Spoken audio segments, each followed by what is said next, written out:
आइए चलते हैं कहानी के पहले भाग की तरफ। मनाली शराब घर में बैठे अभी मुझे कुछ 5 मिनट ही बीते थे कि केंद्रीय समाचार एजेंसी के पॉल जुडान ने बार में प्रवेश किया। क्या मुसीबत है, मैंने सोचा। अभी मैं उससे बचने का कोई रास्ता ढूंढ ही रहा था कि उसने मुझे देख लिया। मुझे देखते ही वो सीधा मेरी ओर लपका। मैंने अपने चेहरे पर कृत्रिम मुस्कुराहट पैदा करते हुए उससे पूछा, क्या हुआ पॉल? बैठो, आराम से बैठो। तुम्हें शायद विस्की की जरूरत है। मेरी चिंता मत करो मिलान, वो बोला। वाह, मैं तो तुम्हें ही तलाश करता फिर रहा था। तुम्हारे लिए एक खास खबर है। मेरे लिए खबर है? मैं कटुता पूर्वक बोला। लोग बाग यही कहा करते हैं, खासकर उस वक्त जब कुत्तों को जहर दिया जाता है। मैं कुछ और कटु वाक्य कहता, इससे पहले ही वेटर आ पहुंचा। 2 विस्की लार्ज।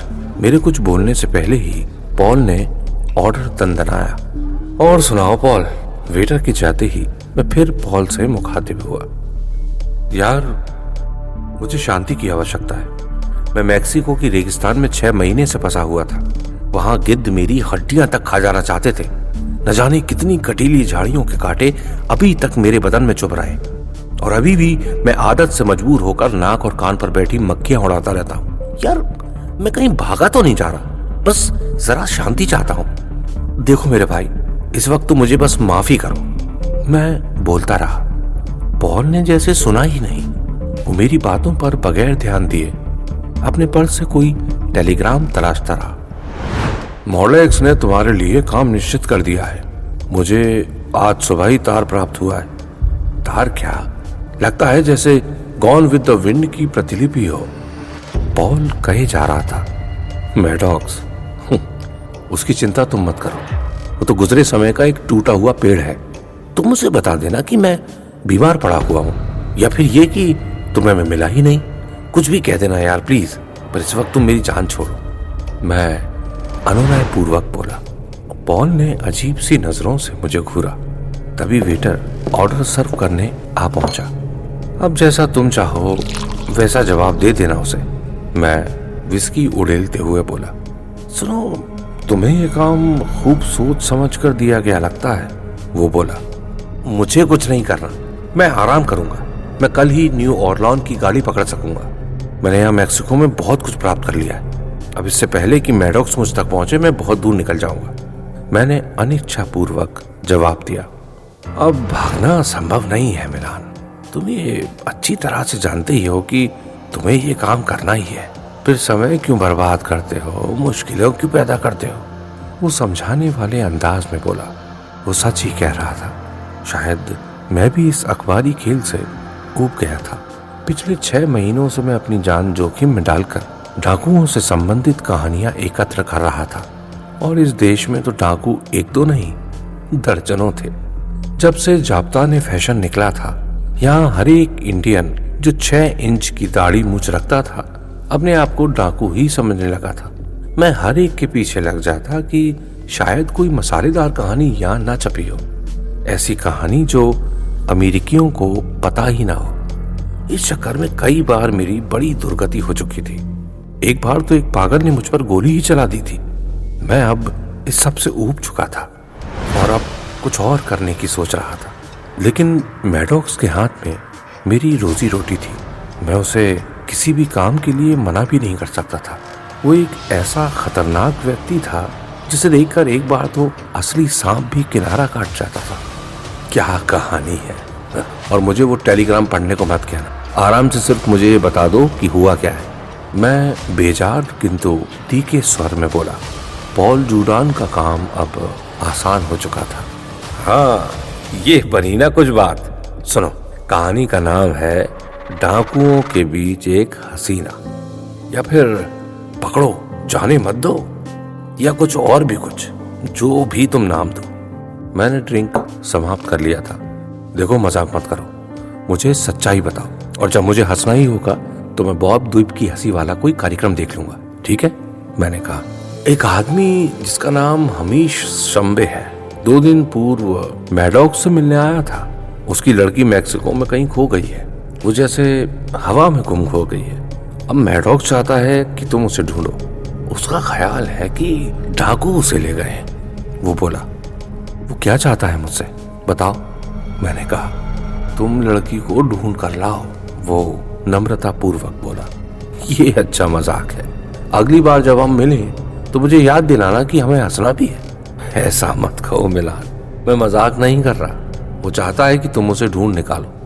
वो मांस के ठंडे लोथड़े जैसे थोबड़े से बोला, तुम्हारा मतलब है कि मैं एक लड़की के लिए पूरा मैक्सिको छानता फिरूं, और लड़की भी वो पागल जो खुद ही खो गई।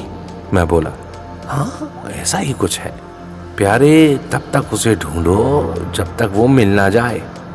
मैं नहीं ढूंढ सकता, और ना ही मुझे इसकी परवाह है। तुम समझते हो कि मैं अपना गला काट डालूं? मैं चीखा, जरा 1 मिनट प्रतीक्षा करो, ये इतना बुरा नहीं है।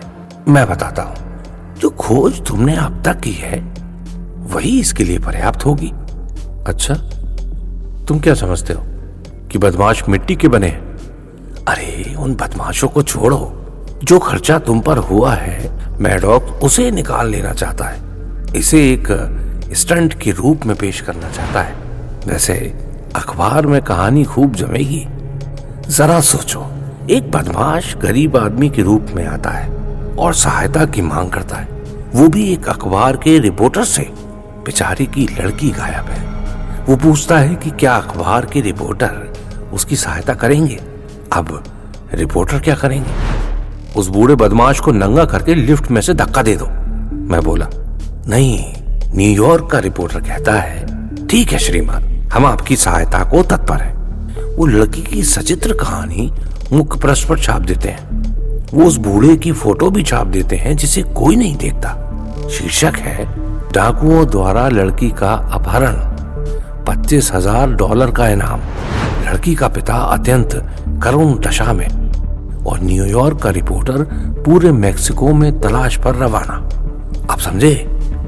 तुम्हें लड़की मिल जाती है, तुम लड़की को ढूंढ कर ले आते हो, पूरी कहानी छपती है। लड़की के पिता के साथ स्वागत कक्ष में प्रतीक्षारत है। तुम लड़की को लेकर आते हो, लड़की पिता को सौंपते हो, और रिपोर्टर को सारा सम्मान मिल जाता है। कितना धांसू ख्याल है। तो बेचारा मैडॉक्स आज फंस गया। मुझे इसमें कुछ आश्चर्यजनक नहीं लगता। मैं जानता था कि एक दिन वो फंसेगा। श्रीमती मैडॉक्स क्या कहती है? उसे तो काफी गहरा धक्का लगा होगा। और बेचारी लड़की, वो बेचारी सुंदर दिखाई देने वाली, परंतु एक आंख में जरा सा टेढ़ापन, और चेहरा मुहासों से भरा है उसका। आज भी मुझे उसका चेहरा याद। मैंने पिछली बार एक मित्र के साथ देखा था उसे। मैं उदास स्वर में बोल रहा था। पॉल जुडान ने शराब खत्म करके सिगरेट सुलगा ली थी। वो बोला, अच्छा मिलान, तुम काम समझ गए हो, जैसा चाहो वैसा करो, लेकिन बिना किए गुजारा नहीं है। मैडॉक्स ने कहा है कि लड़की को 1 सप्ताह में ढूंढ लेना है, नहीं तो तुम्हारी नौकरी की ऐसी तैसी हो जाएगी। अगर उसने ऐसा कहा है और मुझे धमकी दी है तो वो महान मूर्खता पर उतारू है। कह देना उसे ज्यादा बनने की जरूरत नहीं है। दूसरे अखबारों को मेरा एक इशारा उसे बर्बाद करने के लिए काफी है। सारे प्रकाशक मेरे पीछे दौड़े दौड़े आएंगे, और मैडॉक जैसे चूहे को सभी जानते हैं। मुझे नौकरी से निकालना कोई मजाक नहीं है। मेरे जैसा दिमाग का शैतान कहाँ मिलेगा उसे? पर मुसीबत यह है कि इस युवती को मैं ढूंढूंगा कहाँ से? मैंने तीव्र स्वर में कहा। दांत चबाते हुए पॉल बोला, ये कतई मुश्किल नहीं है। मेरे पास उसकी तस्वीर है। उसके पास एक बड़ी सी हरी कैडलैक कार है। वो कुछ भारी शरीर की जादूगरनी है। उसका नाम है मारिया शम्वे, और आखिर में इसी शहर में देखी गई थी वो। मैं सावधानी पूर्वक बोला, देखो पॉल, यहाँ न्यूयॉर्क में हजारों लड़कियां हैं जिन्होंने इस काम को जानबूझकर खो दिया है। उन्हीं में से एक को ढूंढ लेंगे। मैं वापस ब्रॉडवे जाना चाहता हूँ।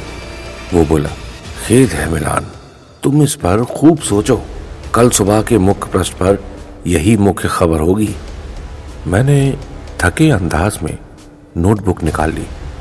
ठीक है, नाम मारिया शम्वे। हाँ, क्या करती है वो? जादूगरनी। हाँ, वो जादूगरनी है। अजीब लगता है ना? वो ब्रॉडवे सर्किट में पिता से झगड़ा होने तक काम करती थी, फिर खुद ही अलग हो गई। अब मेरा ख्याल है कि वो रात्रि क्लबों में काम करती होगी। उसका बाप कहता है कि वो अपने फन में माहिर है।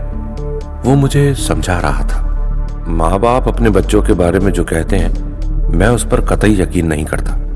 मैंने कुछ और नोट बनाए और नोटबुक रख दी।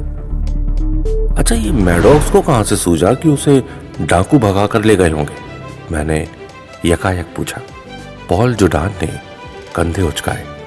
यही कहानी है प्यारे, और इसी को ठीक से खेलना है तुमने मिलान साहब। सब कुछ तुम्हें देखना है। ऐसा कोई डाकू नहीं है जो कुछ दे दिलाकर काम कर दे। क्या मतलब? मैंने आश्चर्यपूर्वक पूछा। वही कहीं मौज मार रही होगी और बूढ़े को लिखना भूल गई होगी। यहीं पर कहानी में कमजोरी है। अगर उसका अपहरण नहीं भी हुआ तो वो करवाना पड़ेगा। अब सारा कुछ मुझे ही नहीं बताना, तुम खुद सब कुछ संभालो, वो बोला। अब मैं परेशान हो उठा। अगर मुझे पता होता कि तुम वाकई गंभीर हो तो तुम्हारी खोपड़ी का मुआयना करवाता। मेरी खोपड़ी की चिंता तुम मत करो, वो ठीक है, लेकिन तुम्हारा काम जरा टेढ़ा है। तुम्हें जल्दी काम शुरू करना होगा, वो बोला। तो ये बात है, चाहे ये मुश्किल है लेकिन हम अपना खर्चा तो निकाल ही लेंगे। नहीं, तुम्हें इससे भी ज्यादा मार हाथ लगेगा। तुम मुझे लिखित पर्चा दोगे जिसमें लिखा होगा कि मुझे क्या मिलेगा। अपहरण में यदि मैं फंस गया तो सीधी मौत है, मैंने कहा। लिखित में तुम्हें कुछ नहीं मिलेगा, लेकिन ये $25,000 का इनाम किसी ना किसी को तो जीतना ही होगा। तुम्हारा मतलब है कि मैं ये इनाम जीत सकता हूं? मैं पहली बार रुचिपूर्वक बोला। जुडान ने आंखें बंद कर ली। ये तुम पर निर्भर करेगा कि तुम कितना भागते हो। मैडॉक्स तो आशा करता है कि तुम ज्यादा तंग नहीं करने वाले, लेकिन अगर तुमने उसे स्वागत समारोह में धर दबोचा तो वो फंस जाएगा, वो बोला। मैं तो पॉल जुडान को दो मुआ सांप समझता था, परंतु ये तो बड़ा प्यारा आदमी निकला। मैं ड्रिंक लोगे? वो बोला। मैं अब घर जाऊंगा। आज रात जरा बच्चे बाहर जाएंगे और मैं उनकी नर्स की मालिश करूंगा। मैं हंस पड़ा। मैंने सोचा मुझे इसको खुश करने में क्या फर्क पड़ता है। ठीक है, मैं मारिया शंबे के पीछे जाऊंगा। ये नाम कितना अजीब है। अच्छा, वो तस्वीर निकालो, मैंने कहा। उसने अपनी अटैची से वो प्रिंट निकाला और मेज पर उछाल दिया। अगर कमरे में आग लगी हो तो भी इस लड़की को छोड़कर कोई बाहर न जाए। इतनी सुंदर थी वो। मैंने जब तक होश संभाला तब तक वो बाहर जा चुका था। आप सुन रहे थे प्रतिलिपि FM पर कहानी ब्लैक मैजिक का पहला भाग। इस कहानी में आगे क्या होता है जानने के लिए सुनते रहिए प्रतिलिपि FM। इससे पूर्व कि मैं आपको आगे की बात बताऊं, मैं आपको बता देना चाहता हूं कि कैसे मारिया शंबे सबसे पहले डॉक्टर अंसल और बोगले को मिली और मैं वहां नहीं था। ये कहानी आप सुन लें जो मुझे बाद में पता लगी थी। डॉक्टर अंसल और बोगले लॉरेंस लो कैफे में थे। क्या आप कभी वहां गए? ये पत्थरों के पीछे एक छोटी सी जगह पर स्थित है। यहाँ पुराने मैक्सिको की भव्यता झलकती है, पर इससे आपको और मुझे क्या फर्क पड़ता है? तो छोड़ो इस बात को। इस स्थान के बीचों बीच एक सुंदर नक्काशीदार फुहारा है। उसके चारों ओर लोहे की मेज कुर्सियां पड़ी हैं। सामने स्प्रस और केले के दरख्त हैं। आप कल्पना कर लें कि ये शानदार जगह है। सामने बरामदे में लकड़ी के छोटे घरौंदे बने हैं जिनमें रंगदार तोते हैं जो पास से गुजरने पर सीटी बजाते हैं। इससे आप मैक्सिको के विशेष वातावरण से परिचित हो जाते हैं। हाँ, तो ये दोनों बदमाश डॉक्टर अंसल और बोगले एक बेंच पर बैठे रैपिड बियर पी रहे थे कि तभी बोगले को पीछे से आती शरारी युवती दिखाई दी। वो अभी उसे देख भी नहीं पाया था कि लड़की भीड़ में खो भी गई। सैम, डॉक्टर अंसल तेजी से बोला, तुम्हें बताना पड़ेगा कि औरत जहर की पुड़िया होती है। क्या वो सपना थी? मैं अपने सपने की पुष्टि करना चाहता हूँ। और ये कहकर वो उठ पड़ा। डॉक्टर अंसल ने भी छुरी कांटा नीचे रख दिया। डॉक्टर छोटे कद का सफेद बालों वाला आदमी था। तुम संभाल कर चलो मिस्टर बोगले, हर काम का वक्त और वातावरण होता है। तुम हमेशा यही भौंकते रहते हो। और भी कुछ आता है तुम्हें? मुझे वक्त मिलता कहाँ है, और जब मौका मिलता है तो तुम भौंकना चालू कर देते हो। हम साथ कितनी देर रह पाते। बोगले निराश होकर बैठ गया। यही मुश्किल है तुम्हारे साथ, डॉक्टर ने कहा। तुम मुझे कुछ मत कहो, मैं जैसी कल्पना कर रहा हूं वैसा ही हो रहा है। हमें इस देश में कब तक रहना है?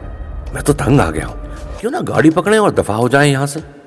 तुम चाहते हो जरा मन बहलाव के लिए शिकागो ही क्यों ना चले? वो निराश स्वर में बोला। अभी घर जाना बहुत जल्दी है, डॉक्टर ने समझाते हुए कहा। बोगले बड़बड़ाने लगा। वो शक्तिशाली है, उसके हाथ बहुत लंबे हैं। वो पहले बंदूकची होता था और शराबबंदी के दौरान छोटे बर्नी के लिए काम किया करता था। बाद में वो शिकागो आ गया और वहां पर लीडर बन गया, लेकिन वो लोगों को संभाल नहीं पाया। एक रात पुलिस के साथ उसकी गोलीबारी हो गई। 2 पुलिस वालों को गोली लगी और बोगले ने भी जानबूझकर लंगड़े का नाटक करना शुरू कर दिया। भागते भागते वो मैक्सिको आ पहुंचा और यहाँ वो अपेक्षितः सुरक्षित था। पिछले 6 महीने से वो डॉक्टर अंसल के लिए काम कर रहा था। आजकल वो रेड इंडियंस को दवाई बेच रहा था। अंसल और बोगले का जोड़ा कुछ अजीब सा जोड़ा था। दोनों अलग अलग दुनिया में रहते थे। बोगले सदा जीवन के नए नए मजों के पीछे दौड़ता रहता था। उसे मैक्सिको शिकागो की अपेक्षा बहुत बोर लगता था। उसे यहाँ के खाने, धूल और गर्मी से नफरत थी। यहाँ की औरतें उसे अच्छी नहीं लगती थी। अंग्रेजों और अमेरिका की छोटी शानदार बस्ती में गरीब होने के कारण रहना संभव नहीं था। यहाँ तक कि विस्की के लिए भी वो तंगदस्त था। उसे पुलिस और मैक्सिको दोनों से सख्त नफरत थी। दूसरी तरफ अंसल यहाँ खुश था। जब तक वो लोगों को अपनी दवाइयां बेच सकता था वो खुश था। बोगले के साथ से पहले उसे मरीजों के साथ मुश्किल पेश आती थी। कभी कभी वो उसी शहर लौटने में भी डरता था, लेकिन बोगले के साथ वो प्रसन्न था, भयहीन था। बोगले उसका शानदार रक्षक था। उसके मजबूत शरीर से अच्छे खासे का दम निकल जाता था। अब तक दोनों को काम करते करते 6 महीने हो चुके थे। वो जगह जगह अपनी हरी हरी जादुई बोतलों में रहस्यमय रंगीन पानी बेच बेच कर लोगों को बेवकूफ बनाते शहर शहर घूमते रहते थे। दरअसल अंसल अगर दिमाग था तो बोगले शरीर था। बोगले छोटा सा तंबू और प्लेटफॉर्म लगाता, इधर प्लेटफॉर्म पर बोतलें जमाता। बोगले साथ ही छोटी सी ढोलक पीटता जिससे लोग आकर्षित हो। ढोलक पीटने से अक्सर खासी भीड़ एकत्र हो जाती। अंसल टेंट में बैठा बैठा तंबाकू पीता रहता जब तक कि बोगले का भारी स्वर गूंजता। जब काफी लोग जमा हो जाते तो वो खड़ा होता और बादशाह की तरह टेंट से बाहर आता। उसकी आंखों में जादुई चमक होती जिससे दर्शकों पर मनोवैज्ञानिक प्रभाव पड़ता। अब बोगले अपनी पुष्ट मांसपेशियां दर्शाता और लोगों को बताता कि ये डॉक्टर अंसल की दवाई की मेहरबानी है। साथ ही $3 का 50 गोलियों का पैकेट भी दिखाता जाता। साथ ही एक औरत के गोलियां इस्तेमाल करने से पहले और बाद की तस्वीर भी भीड़ को दिखाई जाती। डॉक्टर अंसल की स्तन पुष्ट करने की $2.5 की गोलियों का पैकेट भी दिखाया जाता। अंसल और बोगले को लॉरेंसिलो का ये कैफे भोजन के लिहाज से अच्छा लगता था। कुछ अमेरिकन शहर की भीड़ भाड़ और शोर से ऊबकर यहाँ आया करते थे। बोगले ने शराब का आखिरी घूंट भी पी डाला। अब तक तो पुलिस मुझे भुला चुकी होगी। साल बीत गया है, काफी लंबा वक्त है ये, वो बोल रहा था। अक्ल की बात करो, अंसल ने समझाया। वहां हम खाना कैसे कमाएंगे? तुम समझते हो ये ताकत की गोलियां शिकागो की जनता खरीदेगी? बोगले उसकी बात सुन भी नहीं रहा था। वो तो उस सुंदरी को एकटक निहार रहा था जो अभी अभी कैफे से निकलकर बाहरी भीड़ को निहार रही थी। धिक्कार है तुम पर, जरा उधर देखो तो। अंसल ने ठंडी सांस ली। हाँ, देखने में खूबसूरत है, परंतु बेटा सावधान, तुम्हारी खोपड़ी को गंजा कर देगी। तुम पजामे से बाहर मत निकलो प्यारे। बोगले ने कोई ध्यान नहीं दिया। या खुदा, वो तो अपने आप में कोई चीज है। जाओ डॉक्टर, उसे ले आओ, कहीं ऐसा ना हो कोई और ले ओढ़े। अंसल ने लड़की को संशय पूर्वक निहारा। वो कमसिन थी। उसके सख्त चेहरे पर विशेष रंग छाया था। आंखें व मुंह बड़े बड़े थे। उसकी नाक शायद सर्वोत्तम थी। कटे रेशमी बाल कंधों पर झूल रहे थे, जैसे तांबा चमक रहा हो। उसने सफेद रंग का उजला सूट और ऊपर लाल रंग की कमीज पहनी हुई थी। बोगले डॉक्टर के कान में फुसफुसा रहा था, डॉक्टर पीछे लग लो, परियां रोज नहीं मिला करती प्यारे, और ये तो जादू की परी रानी है। पास बैठे दो स्पैनी भी लड़की की ओर सोचपूर्वक निहार रहे थे। पहले तो दोनों एक दूसरे को इशारा करते रहे, फिर उनमें से एक उठ खड़ा हुआ। बोगले उनकी तरफ देखकर चीखा, चुप बैठो, उधर मत बढ़ना, मैंने उसके साथ समय निश्चित किया हुआ है, खबरदार। स्पैनी ने अचकचाकर उसकी ओर देखा और फिर धीरे से बैठ गया। कहीं कोई गड़बड़ ना हो जाए, इसलिए डॉक्टर उठ खड़ा हुआ। अपना खून का दबाव देखो, वो बोला। अब डॉक्टर निश्चयात्मक कदमों से लड़की की ओर बढ़ा। सभी उसे देखते रहे। लड़की ने उसे आते हुए देख लिया। वो मित्रतापूर्वक मुस्कुराई। लड़की के श्वेत दांत चमक उठे। अंसल जड़वत हो गया। हेलो, लड़की मुस्कुराई। माफ करना, किसी की प्रतीक्षा में है आप? ये जगह भद्र महिलाओं के लिए सुरक्षित नहीं है, वो आदरपूर्वक बोला। हाँ, गाइड बुक में यही लिखा है, वो बोली। परंतु मैं तो यहाँ बहुत बार आई हूँ, हफ्तों रही भी हूँ, कभी कुछ नहीं हुआ। लगता है जगह सिर्फ बदनाम है। अंसल ने आंखें झपकाई। मैं कह रहा था कि जब तक आपका मित्र नहीं आता, आप मेरे साथ बैठे। लड़की तेज नजरों से अंसल की ओर देखकर खुले मन से हंस पड़ी। अंसल की रूह तक कांप उठी। वो इधर उधर देखने लगा। मूर्ख, तुम्हें कैसे पता लगा कि मैं किसी की प्रतीक्षा कर रही हूँ? तुम समझ लो, मैं अपनी सुरक्षा में समर्थ हूँ। अंसल को अजीब अनुभूति हुई।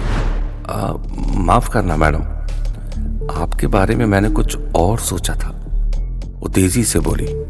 अब जलो भुनो मत, आओ हम मित्र बन जाएं। आखिर कहीं ना कहीं कभी ना कभी समझौते करने ही पड़ते हैं। क्या तुम्हारा लौंडा मेरे से नहीं मिलना चाहता, या वो एक आइडियल आदमी है जो हमेशा मुंह पर 12 बजाए रखता है? वो मुड़ी और धीमे धीमे बोगले के पास पहुंची। कंधे उचकाता अंसल भी चल पड़ा। बोगले अब तक आश्चर्यपूर्वक यह दृश्य देख रहा था। वो मेज पर कोहनियां टिकाती धीमे से बोली, क्या तुम्हें सुई धागा चाहिए? बोगले की तो आंखें जैसे पथरा गई। नहीं तो, वो बोला। वो बैठ गई और बोली, कोई बात नहीं, मैं समझी तुम्हारे बटन टूट गए हैं क्योंकि तुम मेरे स्वागत में खड़े नहीं हुए। शायद किसी आधुनिक स्कूल में पढ़े होगे।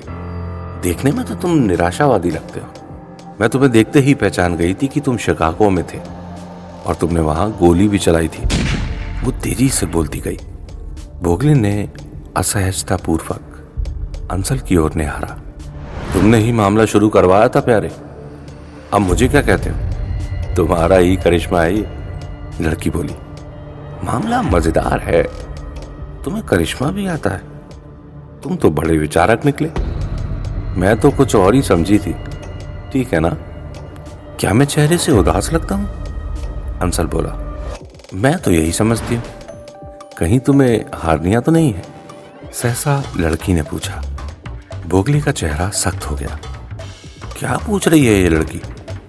वो निराशापूर्ण आवाज में बोला।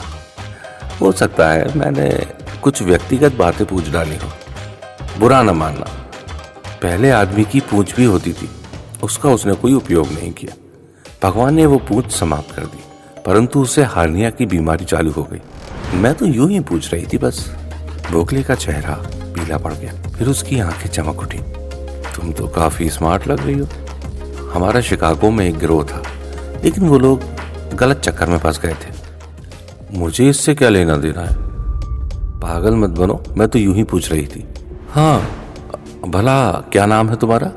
वो तीक्ष्ण स्वर में बोली। बोगले ने उसकी तरफ शंका भरी निगाह फेंकी।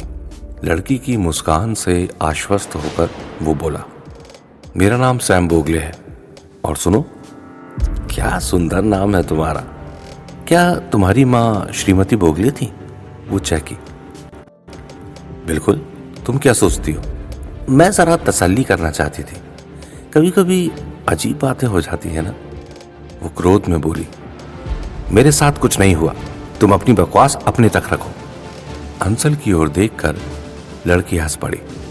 तुम मेरी बात पर ध्यान मत करो। और तुम कौन हो जनाब? अंसल की ओर देखकर वो बोली। अंसल ने अपना परिचय दिया। क्या तुम वास्तविक डॉक्टर हो? वो काफी अभिभूत लगती थी। मेरा नाम मारिया है। आप दोनों कैसे हैं? वो मुस्कुराई। बोगले कुछ सोचता सोचता बैठ गया। ज्यादा चालाक मत बनो बोगले साहब, तुम मुझे समझ नहीं पाए इसलिए परेशान मत हो। अच्छा ये बताओ, तुम दोनों में से कौन मुझे मुफ्त की पिला रहा है? कुछ परेशान स्वर में डॉक्टर बोला। क्या पियेंगी आप? मेरे विचार से स्कॉच ठीक रहेगी। अंसल ने इशारे से वेटर को बुलाया और बोला, अच्छा आप बताओ, तुम यहाँ क्या कर रही हो? वेटर आया और ऑर्डर लेकर चला गया। लगता था वो लड़की को पहचानता था। जब वेटर चला गया तो लड़की ने पर्स से चांदी का सिगरेट केस निकाला। सिगरेट जलाकर वो विचार पूर्वक बैठ गई। क्या तुम लोगों को इसमें रुचि होगी? मुझे यकीन नहीं होता, फिर भी मैं तुम्हारी मेहमान नवाजी कबूल करती हूँ। कल तक मेरे बारे में कुछ भी रहस्यात्मक नहीं था। मैं शिकागो न्यूज़ में विदेशी संवाददाता थी, लेकिन वहाँ कोई मेरा महत्व नहीं था। अच्छा बोगले साहब, क्या मैं सूरत से गई गुजरी लगती हूँ? उसने पूछा। नहीं नहीं, बोगले बोला, मैं कुछ अखबार वालों के बारे में जानता हूँ। बड़े चालू होते हैं ये लोग। एक बार मैंने एक को एक स्कॉच के केस में फंसा दिया था। उसने मुझे बहुत परेशान किया था, परंतु ये तो पुरानी बात है। बोगले बोला। हो सकता है। मेरा बॉस भी बड़ा हरामजादा है। न जाने कितनी लड़कियों से उसके गलत संबंध है। वो समझता है कि वो उन्हें पागल बना रहा है, परंतु तथ्य एकदम उल्टा है। वो बोली। तब तक वेटर ड्रिंक लेकर आ पहुंचा। जब मैंने बॉस को बताया कि मुझे इन कामों में कतई मजा नहीं आता, तो उसने मुझ में रुचि लेना बंद कर दिया और इसलिए मुझे बाहर भेज दिया गया। तुम्हारे काम में तो चांदी ही चांदी है। वो ड्रिंक पीते पीते बोली। हाँ, तुम लोगों को मुझ में रुचि हो सकती है। तुम भला काम क्या करते हो? वो बोली। अंसल विचारात्मक मुद्रा में बोला। मैं लोगों का दुख बांटता फिरता हूँ। मैंने जड़ी बूटियों का अध्ययन किया और कई शानदार दवाइयाँ ढूंढ निकाली हैं। ये बोगले मेरा सहायक है। लड़की ने उसकी ओर प्रशंसात्मक नजरों से देखा। कमाल है, वो दवाइयाँ क्या हैं? अंसल मन में सोच रहा था कि वो शायद मजाक उड़ा रही थी। उसने आश्वस्त होने के लिए लड़की की तरफ देखा। मेरी इस बिरली गोली को ही लो। अगर तुमने बोगले को इस गोली के इस्तेमाल से पहले देखा होता तो तुम्हें पता लगता कि ये कब का मर चुका होता। ये बहुत पतला, कमजोर और निराश प्राणी होता था। लड़की ने बोगले को अविश्वसनीय नजरों से देखा। बोगले शर्म से सिकुड़ गया। लगता है आपकी गोली का इस पर अच्छा खासा असर हुआ है, वो बोली। अंसल ने विचारात्मक मुद्रा में नाक को खुजलाया। मेरे पास स्तन पुष्ट करने की दवा भी है। ये अपने आप में एक क्रांतिकारी खोज है। इससे सैकड़ों औरतों के जीवन में बहार लौट आई है। मारिया ने आश्चर्यपूर्वक देखा और बोली, शायद इसमें मनोवैज्ञानिक प्रभाव काम करता होगा। ये कह क्या रही है डॉक्टर? बोगले बोला। हाँ, कुछ मनोवैज्ञानिक प्रभाव तो पड़ेगा ही, परंतु ये एक महान खोज है। बोगले ने मोटी आवाज में कहा। तुम हमारी दवाई आजमाओ तो सही। मूल्य है सिर्फ $2.5। इन्हें इसकी जरूरत नहीं है बोगले, ये तो स्वयं अति सुंदरी हैं। बोगले मुस्कुरा कर बोला। तो यहाँ कमाई की कोई उम्मीद नहीं? नहीं, मेरा मतलब है कि इतनी सुंदर आकृति की कोई जरूरत नहीं है, डॉक्टर बोला। मारिया ने दोनों को अविश्वास पूर्वक देखा। अब तक तो मैं समझ रही थी कि सब ठीक है, परंतु तुम लोगों को जरूरत से ज्यादा घमंड हो गया लगता है, वो बोली। आज जो उन्नति हो रही है उसके साथ चलना कितना कठिन है। यही तुम्हारा उद्देश्य होना चाहिए। देखो कैसे आजकल नए नए तरीकों से खेती होती है, बोगले बोला। फिर उसने गोलियों का एक डिब्बा जेब से निकालकर लड़की की गोद में उछाल दिया। बहन जरा ऊंचा सोचो, पिरामिड देखे हैं तुमने? जिसने उन्हें बनाया होगा कितना दिमागदार होगा। इस गोली को खाते ही तुम में एक विशेष आत्मविश्वास उपजेगा। कुछ भी हो चाहे तुम्हें, सिर में रूसी हो गया, मुंह पर फुंसियां, तुम में एक आत्म उत्साह पैदा होगा और तुम्हारी सारी बीमारियां दूर हो जाएंगी। आप में अपनी फिगर के बारे में एक चेतना पैदा हो जाएगी। लो ये डिब्बा बस $2 का है, तुम्हें 50 सेंट की छूट देता हूं क्योंकि तुम हमें सुंदर दिखती हो। मारिया ने सिर हिलाया और बोली, मुझे इसकी जरूरत नहीं है। यही तुम गलत करती हो। तुम युवा हो, सुंदर हो।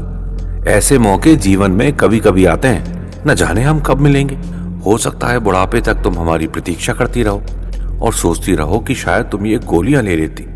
इसे अपने बुढ़ापे के लिए ही सुरक्षित रख लो। शायद कभी मुश्किल में इसकी जरूरत पड़ ही जाए। बहन, बोगले बोलता गया। मारिया ने अंसल की ओर देखा। तुम इस बकड़ सेल्समैन को चुप क्यों नहीं करवाते? वो क्रोधित थी। तुम घबराओ मत मैडम, मैं जानता हूं मनी मन तुम चाहती हो, परंतु कोई बात नहीं। अंसल जल्दी जल्दी बोला।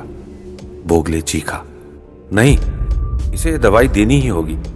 ये बाद में मुझे धन्यवाद देती रहेगी। मैं जानता हूं मैं क्या कर रहा हूं। तुम्हें वीरा क्रुश की याद है? बाद में वो कितनी मशहूर हुई थी। पहले तो उसने मेरे मुंह पर थूक दिया था और बाद में वो कितनी आभारी थी। घर घर जाकर उसने मुफ्त प्रचार किया था हमारा। क्यों डॉक्टर? मारिया ने अपना पर्स खोला और $2 बोगले की तरफ उछाल दिए और दवाई उसने बैग में डाल दी। बोगले प्रसन्नतापूर्वक बैठा देखता रहा। उसकी तरकीब कामयाब हो गई थी।